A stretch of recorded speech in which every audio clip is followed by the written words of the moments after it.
என்ன தாம் வேலைக்கெல்லாம் போலியாட்டு இருக்கு? செம்ம ஜாலியா உட்காந்துருக்கேன். அட வேலைக்கெல்லாம் போயிட்டு என்ன பண்ண போறோம்? நீ வேற 3 மாசம் எலெக்ஷன் வர போகுது. ஒரே கொண்டாட்டம் தான் நம்மளுக்கு. நீ பாக்குற வேலைக்கும் எலெக்ஷனுக்கு என்னடா சம்பந்தம்? அட என்ன கூறு கெடுத்த நம்ம கேட்டு போட்ட? அட எலெக்ஷன் வந்துச்சுன்னா நம்மள எல்லாம் கூப்பிடுவாங்க, கட்சி மீட்டிங் கூப்பிடுவாங்க, இல்ல டப்பு பார்க்கலாம், அப்புறம் ஓட்டுக்கெல்லாம் பணம் அதெல்லாம் கொடுப்பாங்க. நீ பேசிட்ட அதெல்லாம் வாங்குறது நம்ம ஜாலியா இருக்கிறது போட்டு என்னடா பேசுற நீ? ஓ, அப்ப 5 வருஷத்துக்கு ஒருக்கா 3 மாசம் சந்தோஷமா இருக்கிறதா உங்களுக்கு சந்தோஷமே தவிர, அப்ப அந்த 5 வருஷம் நீங்க என்ன பாடுபட போறீங்கன்னு உங்களுக்கு தெரியல, அப்படித்தானே? சுந்தர், கொடுக்கறதெல்லாம் வாங்கிட்டு ஒரு நாள் போய் ஓட்டு போட போறோம். அப்புறம் நான் உண்டு என் வேலையுண்டுன்னு இருக்க போறேன். நீ ஒரு நாள் ஓட்டு போட்டு உன்னோட வேலையை நீ பார்க்க போயிடுற. ஆனா 5 வருஷம் அதுக்கப்புறம் அவங்க தாண்டா வேலை செய்ய போறாங்க.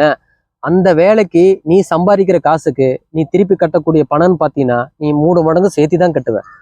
என்னது? இந்த 3 மாசம் கொண்டாட்டத்துக்கு நான் 5 வருஷத்துக்கு பணத்தை கட்டணுமா?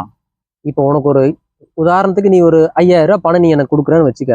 நான் உனக்கு வட்டியா நான் கொடுக்கணும் அப்படின்னா ஒரு 10,000 ரூபாய் நான் உனக்கு கொடுக்கணும்னு வச்சுக்க. அப்ப 2 மடங்கு தானே அர்த்தம். அதுவே 5 வருஷத்துக்கு நான் உனக்கு கட்டணும்னா எவ்வளவு வட்டி உனக்கு கொடுக்கணும்? நீயே யோசிச்சு பாரு. என்ன சுந்தர் சொல்ற? கணக்கு போட்டா ரொம்ப ஜாஸ்தியா வருது. இதான் எல்லாரும் யோசிச்சாங்கன்னா, அடே இப்ப வாங்குற காசுக்கு நம்ம 3 மடங்கு கட்டணும்னு யோசிப்பாங்க. அது எப்படி வாங்குவாங்கன்னு கேட்டீங்கன்னா, நம்ம வாங்கக்கூடிய பொருளை தான் சேர்த்துவாங்க.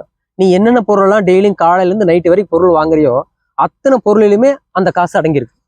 என்ன சுந்தர், எந்த தலைவனா இருந்தா தான் என்ன? பட் நான் தானே சம்பாதிக்க போறேன். சில பெரியவங்க சொல்லியிருக்காங்க, சின்ன புள்ள வெல்லாம வீடு சேராதுன்னு சொல்லுவாங்க. அந்த மாதிரிதான் நம்மெல்லாம் நினைச்சு நம்மளாம் எதையுமே யோசிக்காம தலைவர் தேர்ந்தெடுக்கிறதுனாலதான் இப்ப வரைக்கும் நம்ம எந்த ஒரு விஷயத்திலையுமே நம்ம சரியா பண்ண முடியல. சரி, அப்போ எப்படி சரியான தலைவர்களை தேர்ந்தெடுக்கலாம் அப்படின்னு நீ நினைக்கிற? நல்ல தலைவனா இருக்கக்கூடியவன் என்னைக்கும் மக்களுக்காக மட்டுமே உழைக்கிறவங்களா இருக்கணும்.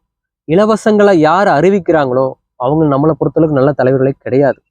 ஆனா எல்லா மனசுலயும் என்ன இருக்குன்னா, இலவசங்களை கொடுத்தா அவன் நல்ல தலைவர் நினைக்கிறாங்களே தவிர, இலவசங்கள் இல்லாமல் மக்களை எப்படி நம்ம நல்வழிக்கு கொண்டு போறான், மக்கள் மீது கடன் சுமை இறக்கி வைக்காம இருக்கக்கூடிய எந்த ஒரு தலைமை, ஒரு கட்சியா இருந்தாலும் ஒரு தலைவரா இருந்தாலும் சரி, இறக்கி வைக்காம இருக்காங்களோ அவங்க உண்மையிலேயே சிறந்த கட்சி, சிறந்த தலைவர்கள். ஒரு தலைவர் அப்படிங்கிறது ஒரு நாட்டை வளர்ச்சிக்கு கொண்டு வரதுல ரொம்ப முக்கிய பங்கு இருக்குது அப்படிங்கிறது நீ சொல்றதுன்னு எனக்கு புரியுது.